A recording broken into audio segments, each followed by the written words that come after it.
साल 2004 में जो नेशनल डेमोक्रेटिक अलायंस यानी एनडीए की अटल बिहारी वाजपेयी सरकार थी, उसने नेशनल पेंशन स्कीम यानी एनपीएस को शुरू कर दिया और जो ओल्ड पेंशन स्कीम थी उसको खत्म कर दिया। एक सरकारी कर्मचारी की पेंशन का मसला सुनने में शायद आपको एक बहुत छोटी चीज लग सकता है, लेकिन आपको बता दें कि ये भारत में चुनावों का रुख बदलने का दमखम रखने वाला विषय बन गया है। उस दौर में उस वक्त जो कांग्रेस की सरकार थी उसे भी ये स्कीम काफी पसंद आई और उसने भी अपने तमाम राज्यों की सरकारों में इसे उस वक्त लागू कर दिया था। अंग्रेजों ने दरअसल साल 1857 के बाद ये सोचा कि अपनी एडमिनिस्ट्रेशन को ऐसा बनाया जाए कि जो इन्फ्लुएंशियल यानी कि ऐसे लोग जिनका समाज पर असर होता है वो बगावत करने के बारे में ना सोचें। और इसी के लिए पहले तो अंग्रेजों ने जो राजा महाराजा थे उनको पेंशन देना शुरू कर दिया।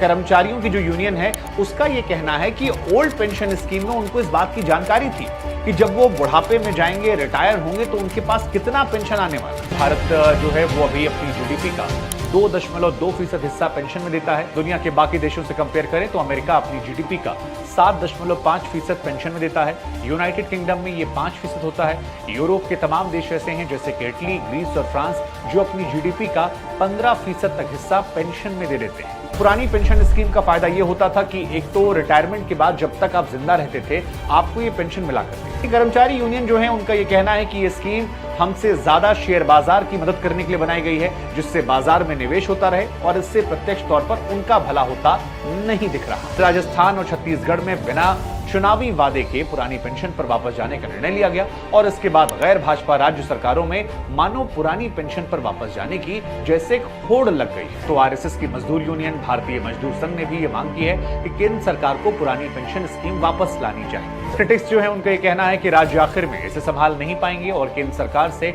मदद मांगने पहुंचेंगे। महाराष्ट्र के लाखों सरकारी कर्मचारी एक साथ अचानक से हड़ताल पर चले। सफाई कर्मचारी हो, टीचर्स हो, अस्पताल के पैरामेडिक्स हो या फिर अकाउंट डिपार्टमेंट में काम करने वाले बाबू, इन तमाम लोगों ने एकदम से काम करना बंद कर दिया। इसी बीच मध्य प्रदेश से भी खबर आती है कि 25 अगस्त को 7.5 लाख कर्मचारी एक साथ मास लीव पर चले गए। उत्तर प्रदेश से भी तमाम ऐसी खबरें आपने सुनी होंगी कि सरकारी कर्मचारी आज आंदोलन कर रहे हैं। ये तमाम ऐसी घटनाएं हैं जिन पर आप लोगों का ध्यान काफी कम जाता है। बड़े लेवल की क्योंकि मीडिया कवरेज नहीं मिलती, इसलिए ये तमाम विषय जो हैं ये देश में बड़े मुद्दे नहीं बन पाते। इन पर कुछ हद तक मीडिया भी जिम्मेदार है जो प्राइम टाइम में इन विषयों को जगह नहीं देता है। इसी वजह से शायद कई बार आम आदमी ये सोचता है कि ये कोई छोटी मोटी स्ट्राइक होगी जो एक आध दिन विरोध जताकर खत्म हो गई। लेकिन सवाल यहाँ पर बड़ा ये है कि आखिर ये हो क्यों रहा है और इसका जवाब है पेंशन। शायद आपने भी कहीं ना कहीं सुना हो कि न्यू पेंशन और पुरानी पेंशन को लेकर सरकारी कर्मचारी विरोध कर रहे हैं। नमस्कार, मैं हूं शुभांकर मिश्रा और एक सरकारी कर्मचारी की पेंशन का मसला सुनने में शायद आपको एक बहुत छोटी चीज लग सकता है, लेकिन आपको बता दें कि यह भारत में चुनावों का रुख बदलने का दमखम रखने वाला विषय बन गया है। इसके बारे में भले ही धीमी आवाज में बातें चल रही हों, हजारों लाखों लोग अब इसको लेकर इकट्ठा हो रहे हैं। सरकार भी अपने आप के लिए खतरा महसूस कर रही है, विपक्ष को इस विषय में अपने आप के लिए मौका दिख रहा है, तो इकोनॉमिस्ट लोग इस पर दनादन एडिटोरियल छापे जा रहे हैं। इस नई पेंशन और पुरानी पेंशन के मसले को समझना आपके लिए बहुत जरूरी है क्योंकि इस साल और अगले साल के चुनावों में ये विषय एक बहुत महत्वपूर्ण विषय बनकर उभर कर सामने आने वाला है। इसीलिए हमें लगा कि ओल्ड पेंशन और न्यू पेंशन का फर्क आपको समझाएं, इस विरोध की वजह बताएं। उससे पहले आपको ये समझाएं कि ये पेंशन आखिर होती क्या है, इसकी शुरुआत कहां से हुई, कब आई और इसको देने की जरूरत क्या पड़ी। तो पेंशन दरअसल एक तरह की आर्थिक सुरक्षा है जिसमें सरकार या कंपनियां उन्हें नियमित आय देने का वायदा करती हैं जिससे व्यक्तियों को रिटायरमेंट के बाद आरामदायक जीवन जीने का मौका मिलता है। हालांकि हर किसी को ऐसी सहूलियत नहीं मिलती। साल 2011 की जनगणना के हिसाब से कामकाजी लोगों में सिर्फ 12% लोग ही ऐसे थे जिनको रिटायरमेंट के बाद पेंशन मिलेगी और इनकी अगर कुल संख्या की हम बात करें तो ये लगभग 6 करोड़ के आसपास जाकर ठहरती है। लेकिन अब बात करते हैं कि भारत में पेंशन की शुरुआत होती कहां से है। तो वो साल 1881 था जब अंग्रेज सरकार के royal commission on civil establishment ने पहली बार रिटायर्ड कर्मचारियों को पेंशन देने की व्यवस्था शुरू कर दी। वैसे तो पहले के राजा महाराजा भी अपने तमाम लोगों के काम छोड़ने के बाद उनका और उनके परिवार वालों का ख्याल रखते थे। शुक्र नीति जो प्राचीन भारत की एक नीति ग्रंथ है उसमें भी इस बात का जिक्र है कि जो लोग 40 साल की सर्विस पूरी कर चुके हैं, एक राजा को उनके जीवन के बाकी क्षणों के लिए उनकी आधी सैलरी उनको देनी चाहिए। अंग्रेजों ने दरअसल साल 1857 के बाद ये सोचा कि अपनी एडमिनिस्ट्रेशन को ऐसा बनाया जाए कि जो इन्फ्लुएंशियल यानी कि ऐसे लोग जिनका समाज पर असर होता है वो बगावत करने के बारे में ना सोचे। और इसी के लिए पहले तो अंग्रेजों ने जो राजा महाराजा थे उनको पेंशन देना शुरू कर दिया। इसके बाद उसको बढ़ाया गया ताकि अंग्रेजी राज के खिलाफ कोई भी राजा महाराजा या रियासत बगावत न करे। इसके बाद इसी को सरकारी कर्मचारियों तक बढ़ाया गया। इसके पीछे जो सबसे आसान लॉजिक था वो ये था कि अपने लोगों को, वो लोग जो कामकाजी हैं, उन्हें जीवन में बुढ़ापे की चिंता ना करनी पड़े। और इसके लिए 1871 में इंडियन पेंशन एक्ट को पास किया गया।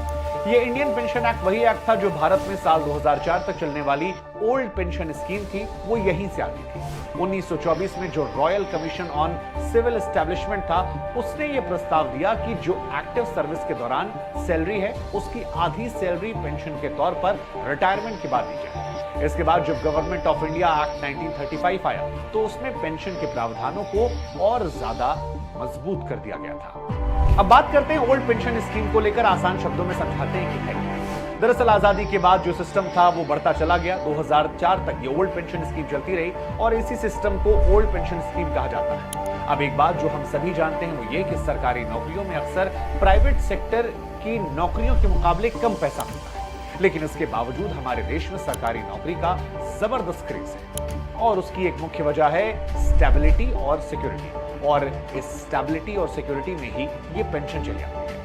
दरअसल इसके तहत जो भी कोई भारत सरकार का कर्मचारी था, अगर वो 10 साल की सर्विस पूरी कर लेता है तो वो या तो रिटायर होने पर या अगर किसी मानसिक शारीरिक समस्या की वजह से अपने काम में अक्षम हो जाता है तो फिर उसे उस केस में जब तक वो जीवित है उसे हर महीने पेंशन मिलती रहेगी। ये उन लोगों को भी मिलती है जो 20 साल की सर्विस के बाद वॉलंटरी रिटायरमेंट ले लेते हैं।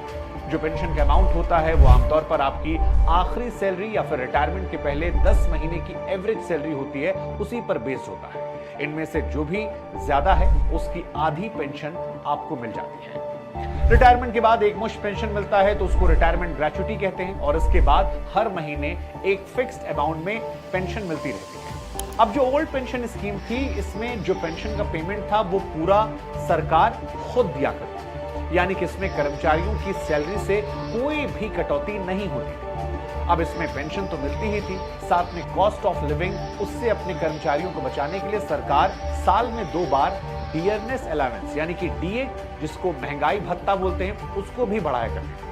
इसका फायदा यह होता था कि इसकी वजह से सिर्फ उन्हीं कर्मचारियों की तनख्वाह नहीं बढ़ती थी जो सरकार के लिए काम कर रहे हैं, बल्कि वो लोग भी जो सरकारी कामकाज से रिटायर हो चुके हैं, उन कर्मचारियों की पेंशन भी उसी हिसाब से बढ़ती जाती थी। साथ में लगभग हर 10 साल में सरकार एक पे कमीशन या वेतन आयोग भी लाती है और उसमें समाज की स्थितियों के हिसाब से सरकारी कर्मचारियों की तनख्वाह को और ज्यादा बढ़ा दिया जाता है। जब नया वेतन आयोग आता है तो रिटायर हो चुके कर्मचारियों की पेंशन और ज्यादा उसी हिसाब से बढ़ जाती है। अब अगर उदाहरण के तौर पर आपको समझाएं तो मान लीजिए किसी सरकारी कर्मचारी की सैलरी 1 लाख होती है और उसको उसके आधा यानी कि 50,000 रुपए हर महीने पेंशन के रूप में मिल रहा है। लेकिन जब महंगाई भत्ता 5% बढ़ाया जाएगा तो उसकी पेंशन जो है वो भी उसी अनुपात में 5% बढ़ जाएगी, और जो उसे 50,000 रुपए मिल रहे थे वो बढ़कर 52,500 रुपए हो जाएंगे।